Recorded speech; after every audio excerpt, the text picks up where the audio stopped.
Porque nós temos agora, diretamente do Rio de Janeiro, o nosso parceirão de segunda. Opa! Que é o Roberto Mota. Roberto Mota Oficial. No YouTube é o Roberto Mota Oficial também. Seja bem-vindo, meu querido Mota. Tudo bem? Tudo ótimo, boa tarde. Um prazer estar aqui de novo, Emílio, Zuzu, toda a equipe e a nossa querida audiência. Boa, Mota. Tenho acompanhado você lá no Pingos todos os dias, às 18 horas. Aqui na programação da Jovem Pan. Quem vai fazer a primeira pergunta? Pois não. Posso fazer. Manda bala. Ô, Mota, já estão tentando malhar o Zema, né? O Zema, ele deu uma declaração falando que tem que defender os interesses aqui do Sul, Sudeste. E a turma já está falando que o Zema é contra o Nordeste. Tem jornalista, inclusive, tomando checada do Twitter, falando, o Zema não quis dizer que ele é contra o Nordeste. Ele só está querendo defender os interesses do Sul e Sudeste. Já estão querendo malhar o Zema, né, Mota? É uma questão de interpretação de texto, né? Basta prestar atenção, ler o que o Zema falou, que ficou muito claro. Ele está fazendo aquilo para qual ele foi eleito. Ele está representando as pessoas que o elegeram e defendendo os interesses do seu Estado e apresentando a sua opinião. Eu vi vocês falando um pouco mais cedo hoje sobre as dificuldades que a gente tem de dizer, né, o que pensa hoje no Brasil. Tem que ser tudo com muito cuidado. E agora esse problema está atingindo até o Zema. Eu acho que isso tem muito a ver com as expectativas para 2026, com tudo isso que está acontecendo no Brasil hoje. Fica a perspectiva, né, de quem será o candidato da direita, quem será o candidato que vai se opor ao candidato da esquerda em 2026. Tem dois nomes fortíssimos, que são os do governador Tarcísio e do governador Zema, só que o Tarcísio ainda tem a chance de ir para um segundo mandato como governador. Sim. O Zema não teria isso. E o perfil do Zema, eu acho que talvez ele preocupe mais a turma da esquerda do que um político mais declaradamente de direita. O Zema tem um perfil muito contido, muito moderado, e faz, às vezes, algumas declarações um pouco mais firmes. Eu acho que isso causa preocupação em muita gente da esquerda. E, na verdade, não só da esquerda. Eu já vi a turminha aí que, né, fez o L debaixo da mesa falando: olha, o Zema, ele precisa aprender a se comunicar. Parece a mesma conversinha que a gente viu com o Bolsonaro, né? Um cara que nem você acabou de dizer, quando coloca alguma opinião mais contundente, o pessoal vem com esse discursinho: ele precisa saber se comunicar. Como que é o candidato perfeito, na opinião dessa turma que fala que não é de esquerda, mas vai e faz o L embaixo da mesa? Você sabe como que é, né? A liberdade de dizer o que se pensa só vale para um lado do espectro político. Né? A turma que está do lado de lá, a turma do amor, pode dizer as coisas mais absurdas, pode fazer os vídeos mais absurdos, né, revoltantes, publicar, não tem problema nenhum. Quem está do lado de cá tem que estar eternamente medindo as palavras, falando com muito cuidado. Muito bem. Eu vou fazer um break rapidinho. Boa. É só pro Reginaldo, querido. Reginaldo, o seu break aí, ó. Manda bala que a gente continua aqui nas plataformas. Você do rádio, muito obrigado pela grande audiência aí em todo o Brasil. Vai lá, Reginaldinho. Opa. Muito bem. Mas, ô Mota, mas isso aí também é um pouco de hipocrisia, né?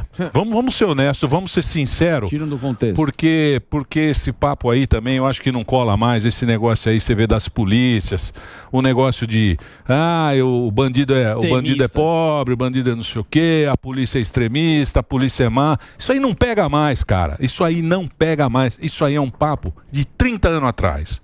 E eles tentam colar... Não pega mais. Se você for no povo mesmo, se você vai lá... E eles tentam, né? Eles vêm com a mesma conversa. Por que, Mota? Qual é o interesse? Isso aí, Emílio, é um fenômeno, em certa medida, global. Né? Existe no ar hoje, essa turma que domina a cultura, que domina o discurso público, existe uma atitude antipolícia, né? Vamos lembrar, durante a pandemia nos Estados Unidos, aquele movimento Black Lives Matter que vinha com grito de guerra para acabem com a polícia, né? Abolish the police. Na França, há pouco mais de um mês, houve um incidente parece com esses incidentes que acontecem aqui no Brasil, né? Durante uma blitz policial, morreu uma pessoa e aí aconteceu uma série de tumultos, quebra-quebra. Então isso é, em certa medida, um fenômeno global. Mas aqui no Brasil já tem 30 ou 40 anos que isso está acontecendo. A maioria da mídia adotou um discurso de demonização da polícia e vitimização dos criminosos, e essa é a resposta automática. Quando acontece qualquer coisa, boa parte da mídia não se dá mais nem ao trabalho de analisar, de entender o que foi que está acontecendo, de ouvir as pessoas envolvidas, né? Só para citar um caso aqui, no episódio do Guarujá, depois que aconteceu aquela primeira operação, os criminosos saíram de lá e fizeram emboscada contra uma dupla de policiais em Santos. Uma policial foi baleada pelas costas, com 2 tiros de fuzil. E um dos veículos de mídia que anunciou esse episódio descreveu isso com a seguinte manchete: troca de tiros entre suspeitos e a polícia militar. Olha só essa expressão, troca de tiros. Como assim? Os 2 policiais sofreram uma emboscada. A policial foi baleada pelas costas. E aí, o mais curioso, né, dependendo do ponto de vista revoltante, é que os bandidos foram filmados fazendo isso. Tem um vídeo que mostra isso. E aí eles são chamados de suspeitos. Como é que a pessoa aparece com um fuzil num vídeo, atirando num policial, e o melhor adjetivo que você tem para usar para descrever esse cidadão é suspeito, né? Então tem uma coisa muito errada aí. Muito bem. É o suspeito com guarda-chuva, né? Sim. E, Mota, falando na questão da descriminalização das drogas, o que você achou aí dessa nova empreitada aí da corte? Tem 2 aspectos dessa questão que vale a pena a gente mencionar. Primeiro, é que isso não é uma decisão para ser tomada dessa forma. O fórum correto para se tomar qualquer decisão sobre esse assunto é o legislativo, são os representantes do povo. Ou então, através, né, como me parece que alguns deputados estão fazendo essa proposta, através do referendo. O povo ou elege alguém para tomar essa decisão, ou o povo toma essa decisão ele mesmo. Não me parece que essa seja uma decisão que deva ser tomada por pessoas que não foram eleitas. E aí tem o segundo aspecto dessa questão, né? O uso de drogas no Brasil, ele ainda é crime, mas desde 2006 ele não dá mais pena de prisão.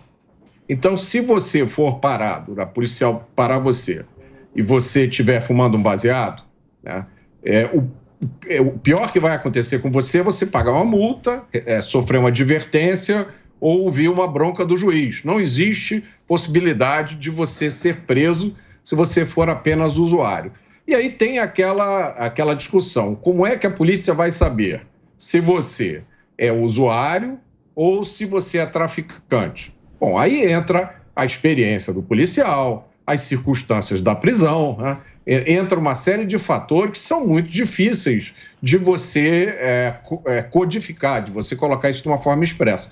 E daí veio essa discussão, né, da descriminalização, seria estabelecer uma quantidade mínima. Então, vamos dizer, 30 gramas. Se você tiver com menos de 30 gramas de maconha, você é considerado usuário. Se você tiver com mais de 30 gramas de maconha, você pode ser considerado traficante, né? E se você for considerado usuário, não teria mais nenhuma pena, né? Isso é uma coisa muito complicada, porque você vai estar liberando totalmente, né, o consumo, né, guardadas essas devidas proporções, né? A pessoa teria que ter uma quantidade pequena só, mas de qualquer forma, você está liberando, né, de uma certa forma, o consumo, enquanto a produção e a venda ainda continuam a ser crime. É uma coisa muito complicada. E imagina como é que vai ser a vida do policial a partir de agora, né? Vai ter que andar com uma balança de precisão, vai ter que andar com uma série de equipamentos ali para poder seguir uma regra como essa. Então eu acho uma decisão muito complicada e o mais importante de tudo, eu acho que ela vai contra o sentimento da maioria da população. É confuso, isso, né? isso é bom, isso aí só vai ser bom, sabe para quem? pros maconheiros burguês. Que gosta de comprar. Por que os maconheiros burguês? O maconheiro burguês, você conhece. Opa, muito. Lá no Rio de Janeiro, lá o Mota deve conhecer. Ah, meu amor. Na varanda, hein, Mota? Na varanda, fumando e tal. Com o cara, ele paga R$70 a grama. Certo. Pra esse cara vai ser bom. Pro cara da biqueira, o problema é a biqueira. O problema dessas tretas é o cara que mora lá, entendeu? É o cara que tá lá. O aviãozinho. Você não viu quando veio aqui o candidato que ele falou: o Rio de Janeiro é o seguinte, ou você negocia com a milícia ou com o traficante. Acabou. E o povo do bem que tá lá, ele tem que ficar... Imagina você viver assim, meio. Cara. Exato. Imagina você morar num lugar onde ou você tem que negociar com o traficante ou com o miliciano. E é um monte de... E o que acontece sempre. Que acontece sempre. Imagina como é que vai ser agora esse negócio aí. Liberou tal. Sim. Como é que vai ser, Mota? Consequência. É exatamente isso, Emílio. Eu sempre falo, essa pauta de descriminalização das drogas é pauta de playboy, né, dos Jardins, da Zona Sul do Rio de Janeiro, não quer ser incomodado pela polícia e que tem uma fantasia que um dia ele vai poder comprar a droga dele numa boutique, né, ali de luxo. Agora, se você for nas comunidades, se for nas biqueiras, como dizem em São Paulo, nas comunidades, a maioria das pessoas que mora lá, que são trabalhadores, gente que luta para criar uma família com toda dificuldade, ninguém quer liberação de drogas. A última coisa que um pai de família, trabalhador que mora na comunidade, ou uma mãe que luta para manter os filhos longe do tráfico, a última coisa que eles querem é um filho viciado em maconha, ou cocaína, ou qualquer outra coisa. A gente tá falando de maconha, mas pode se estender para outras drogas, né, Mota? Pode vir, como você falou, pode vir para cocaína também. Entrou essa discussão. E a outra coisa é quem tá preso com o porte que foi 30, 60 gramas, ele vai ser solto? O cara, depois que essa lei for aprovada? Isso aí é uma boa pergunta, porque se o tráfico de drogas, né, se as drogas em geral fossem legalizadas sem qualquer tipo de limite, aí a lei retroage para beneficiar o réu. Então, no momento em que todas as drogas forem legalizadas, todo mundo que está preso por tráfico tem que ser solto, porque o crime deixa de existir. Nesse caso específico, eu acho que a situação é diferente. Agora, o ponto que você levantou é muito importante. Por que dar esse tratamento para maconha e dar um tratamento diferente para cocaína? É lógico que essa discussão vai vir aí, né? Por que dar esse tratamento para maconha e não dar o mesmo tratamento para o crack? Né? Não tem nenhuma lógica. Ô, Mota, e tem também o pessoal que tá plantando, né? Que vai poder plantar em casa e aí vai ter um outro tipo de comércio, vai ter um monte de concorrência. Acredite você ou não, já existem vários casos no Brasil de pessoas que receberam autorização judicial para plantar maconha em casa, dizendo que é para uso medicinal, né? Só que tem o seguinte, o cara recebe uma autorização para plantar, mas não, lógico, não tem nenhum tipo de fiscalização, ninguém vai lá verificar se você está plantando 5 pés, se você está plantando 10. Isso é uma coisa que não tem nenhum tipo de verificação depois. Mota, tá aqui na pauta, a questão da Petrobras. A gente falou bastante aqui no programa da Petrobras estar segurando o preço, a gente lembrou o problema histórico que teve na Dilma, e agora a Petrobras sinaliza um caminho que está ignorando a paridade internacional, que inclusive foi um remédio para não ter esse abuso. Eu queria a sua opinião sobre o lucro da Petrobras e o caminho que ela está seguindo. É um filme que a gente já viu, né, Sami? É um filme que a gente já viu, a gente já sabe um enredo. O preço dos combustíveis, ele varia em função de vários fatores. Você tem o preço do petróleo no mercado internacional, o valor do dólar, a quantidade de impostos que incidem sobre os combustíveis. Agora, o que não dá para fazer, o que não pode acontecer, é a Petrobras comprar o combustível lá fora e vender aqui dentro com preço menor do que deveria ser. Para fazer uma política com o preço dos combustíveis, qual é o resultado disso? A redução do lucro que a Petrobras teve no ano passado foi muito grande, esse ano vai ser menor, até que deixa de ter lucro e passa a ter prejuízo. Esse é um problema, sabe, que vem do uso político da Petrobras. O outro, que talvez seja tão grande ou maior ainda, é o uso do plano de investimentos da Petrobras, que é de centenas de bilhões de dólares, para finalidades políticas, né? Então, você constrói refinaria onde não precisava, você compra refinaria sucateada. Isso é um filme que a gente já viu. E o que é mais importante das pessoas entenderem, a conta acaba sendo paga por todos nós. Se a Petrobras tem prejuízo, quem vai cobrir o prejuízo da Petrobras somos nós no final. É o povo brasileiro. É isso aí, Mota. Só no nosso. É isso aí. É só no nosso, velho. É só no nosso que vem. E o papo agora é o Zema, né? O Zema. É verdade. Narrativa. O Zema agora virou. Agora virou aquele negócio. Nós contra eles. A narrativa, porque eu acho também. E eu vou dizer uma coisa pra você. Eu também acho uma puta de uma babaquice esse negócio de ficar de Nordeste contra não sei o quê. Então, mas é a narrativa, porque o consórcio Nordeste não foi chamado de xenofóbico. Calma, gordão. Você tá muito nervoso. Vamos analisar a situação como um todo. Vamos lá. Como brasileiro que somos, certo? Esse papo é o quê? Os caras primeiro fizeram com a polícia. Certo. Isso. A polícia juntou aqui a polícia do Sul, do Paraná, de Santa Catarina, fizeram aqui para tentar fazer um grupo. Sim. Você acha isso interessante, Mota? Ou não? De você... como é que eu posso explicar isso? Porque não é uma divisão, né? Não é um... É um foco, na verdade. É uma frente. Uma frente ampla. Emílio, eu acho que seria muito bom para o Brasil se a gente fosse uma federação de verdade, como são os Estados Unidos. Tá?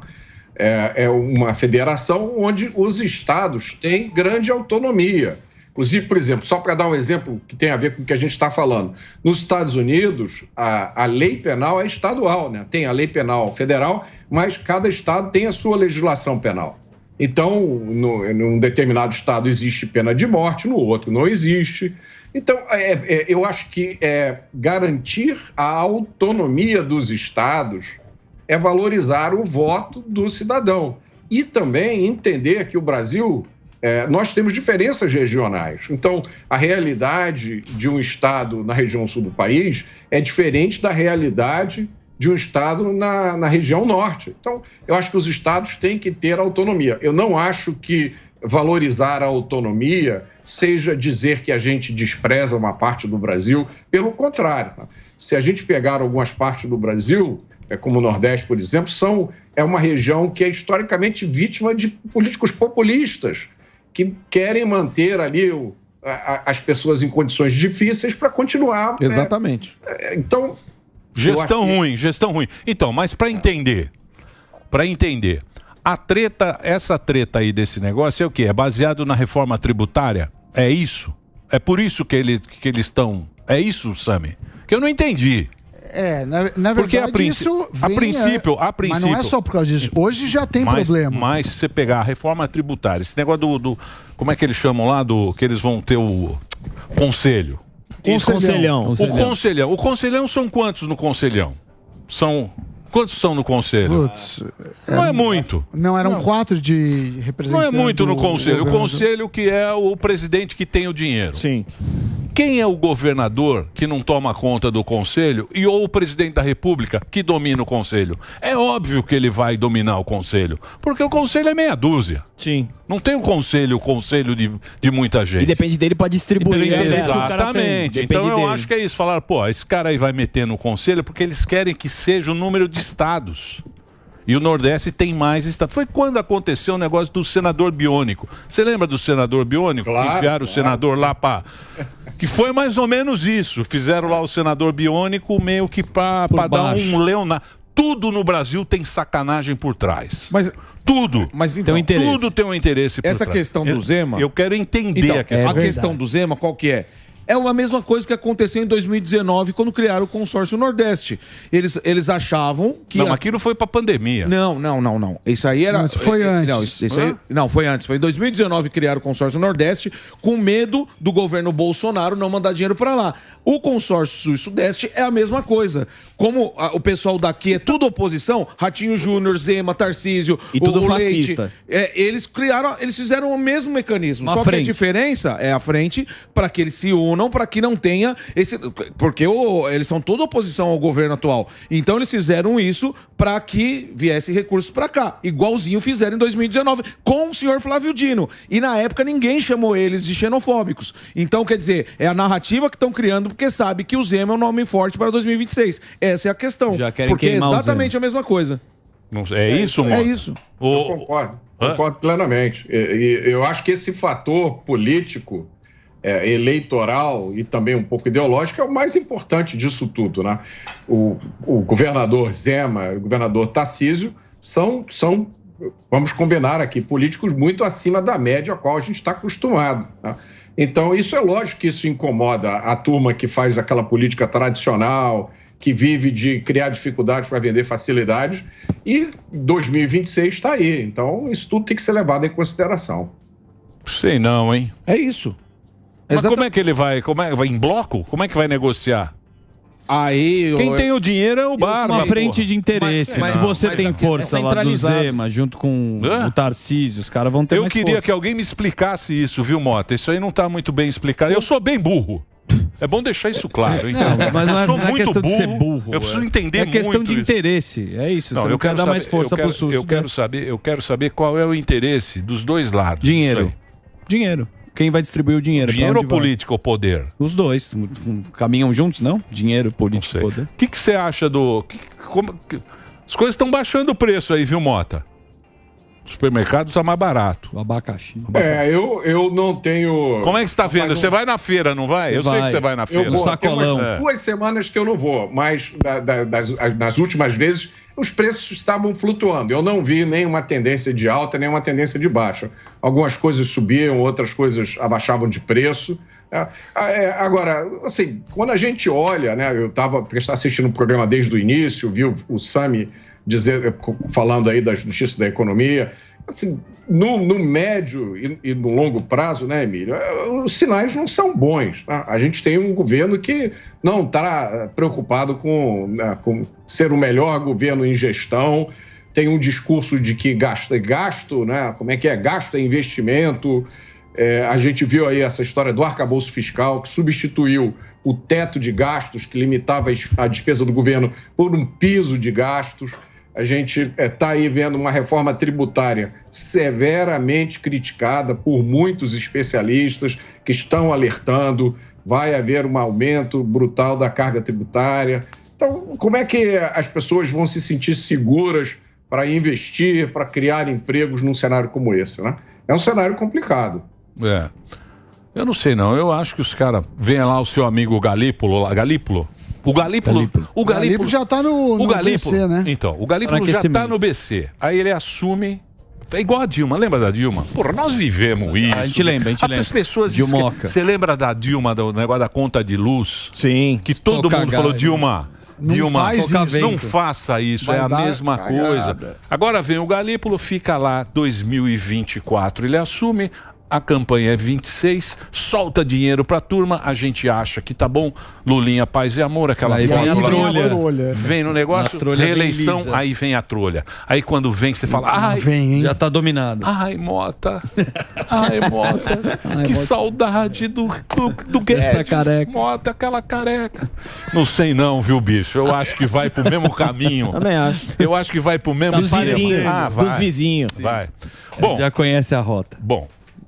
Ô Mota, obrigado, cara. Obrigado pela sua participação. A gente tava com saudade semana passada. Você tá de férias, né? Eu tirei uma semaninha. Eu vou tirar também. Tava em Paraty. Eu vou sair de férias, viu? Até o final do ano. Ele vai férias eternas. Não, pra aproveitar esse finalzinho do ano. Sim. Já estamos em setembro, lógico. Obrigado, viu, Mota? Ó, Mota, mostra o livro aí, Mota. Saiu agora a segunda edição do livro do Mota, que está aí à venda em todo o Brasil. As redes do Mota aí nas redes sociais, Roberto Mota Oficial. o YouTube e o Instagram, aí está. Jogando para ganhar, que é isso que eu ganhei. Já tem. Exatamente. O Mota está aqui participando da programação da Jovem Pan. Obrigado, Mota. Um abração. Valeu. Um abraço pro Rio de Janeiro. Um abraço. Tchau, tchau, pessoal. Obrigado. Tchau. Roberto Mota, oficial.